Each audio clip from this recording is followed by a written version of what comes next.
Manchester United 0, Crystal Palace 2, and Ruben Amorim, this is on you, blood.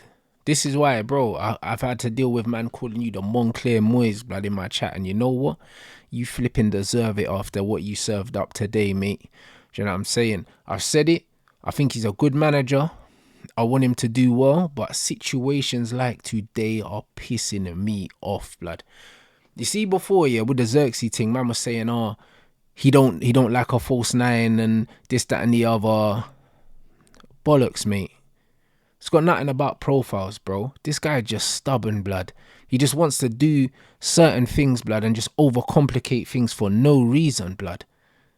He just likes what he likes, blood. And, bro, sometimes he just makes things more difficult than he needs to make them, bro. It's like, why are you doing dumb things, blood?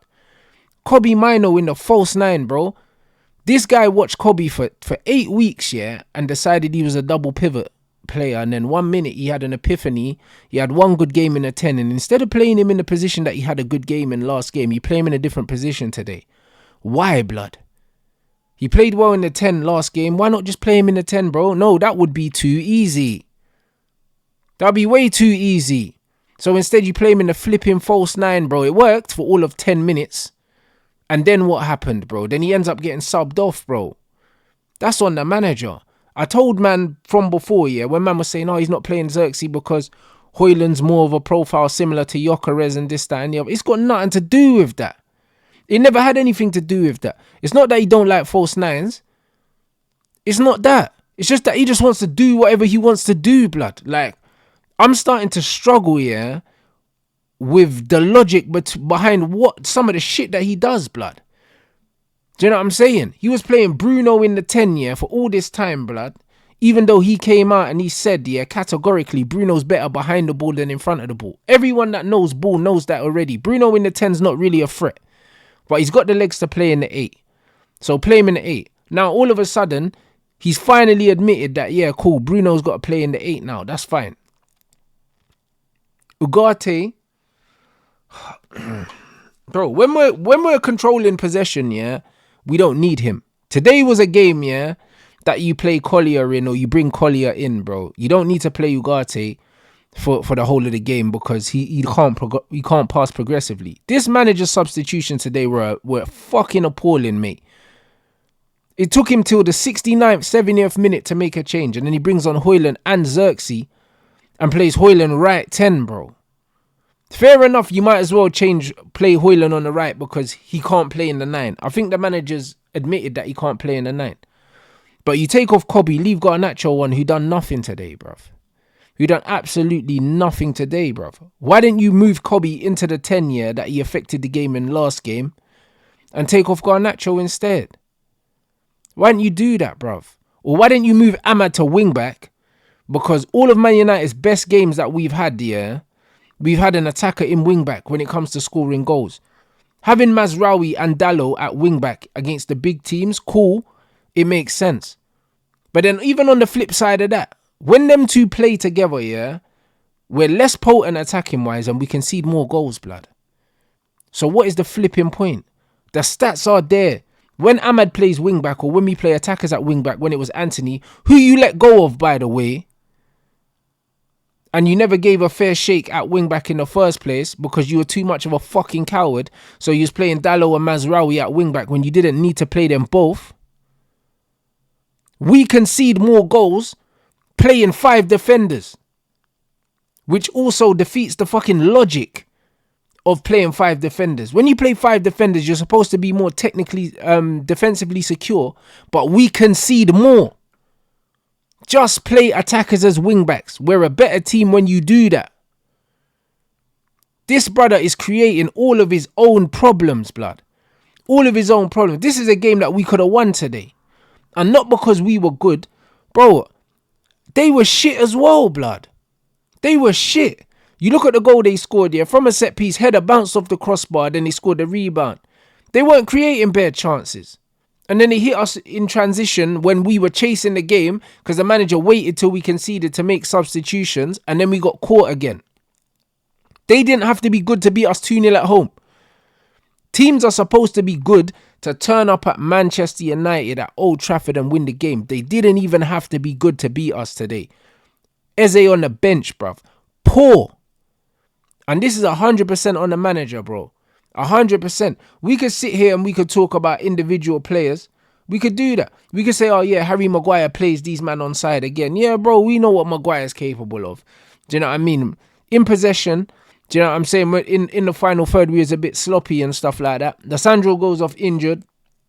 It looks like he's going to be out for a while because he was crying and all of that. So I don't know if he's crying because he feels like it's bad or he's crying because he was in pain or whatever. I don't even know, blood. Do you know what I'm saying? Defensively, he didn't have a great game today. In terms of his use of the ball, he wasn't great either. Do you know what I mean? And sadly, yeah, it's one of them ones where I think our best back three doesn't include him anyway, blood. So, do you know what I mean? It is what it is. Hopefully a speedy recovery for Lissandro, but I want to see Mazraoui back at centre-back. Mazraoui at right wing-back here is wasted. In centre-back, he looks like one of the best players in our team. At right wing-back, he is just a body. That's all he is.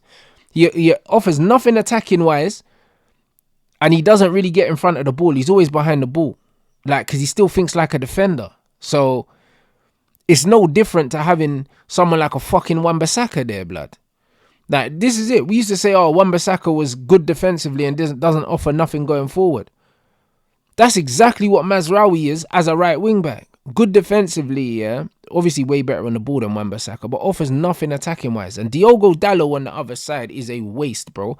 I wouldn't even say he's a body, blood. Because he don't give us nothing going forward, and defensively he's a liability too, and he's the liability on the ball. Everything about Dalot, yeah, as a wing-back is horrendous.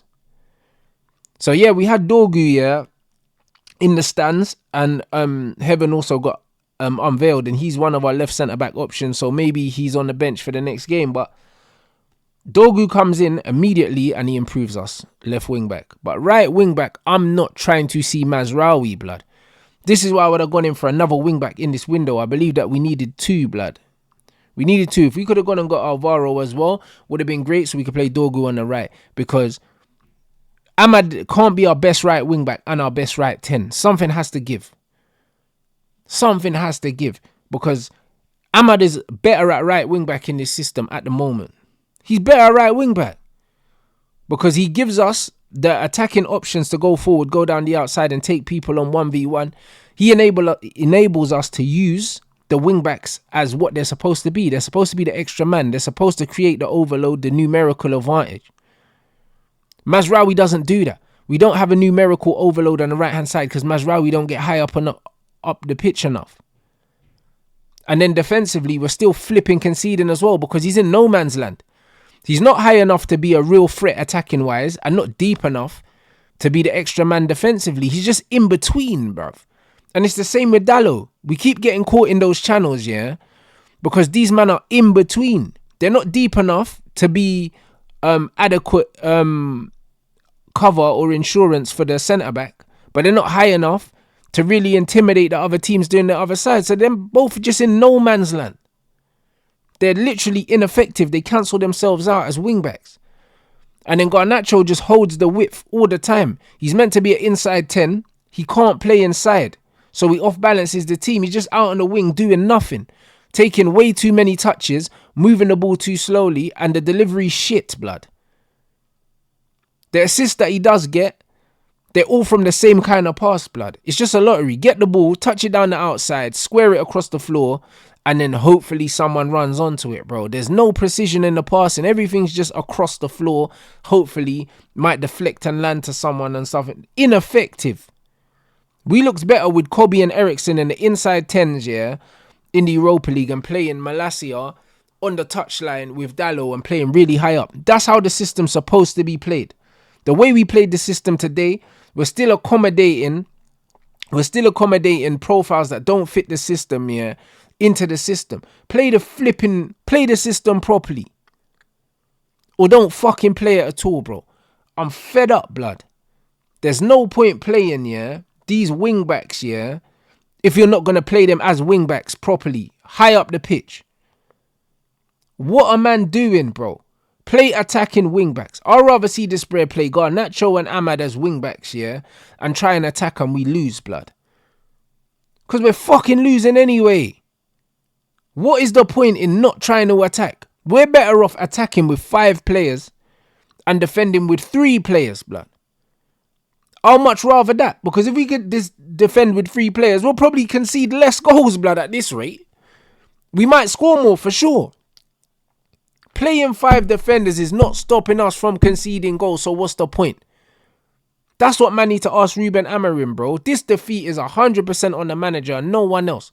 Everyone could talk about the players and rare tear and they don't know this and they don't know that and this player's not good enough. I don't care, bruv.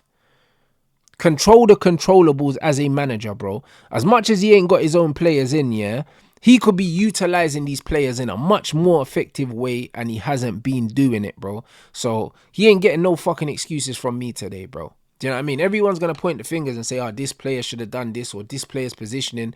People are saying, oh, Ugarte's had a stinker. Yeah, he was awful today. It was one of his worst games. But, bro, I said it. He's a struggle baller anyway. You know what I'm saying? In the big games, away from home, we need the engine and stuff like that. But he don't utilize the ball well enough to be useful against the lesser teams, bro. He shouldn't be starting in games like this. He's less effective than a Collier. He's less effective than a Collier in these games. I can't believe Casemiro can't get into this midfield, yeah, but Ugarte can, bro. People talk about Cas not being good on the ball, bro.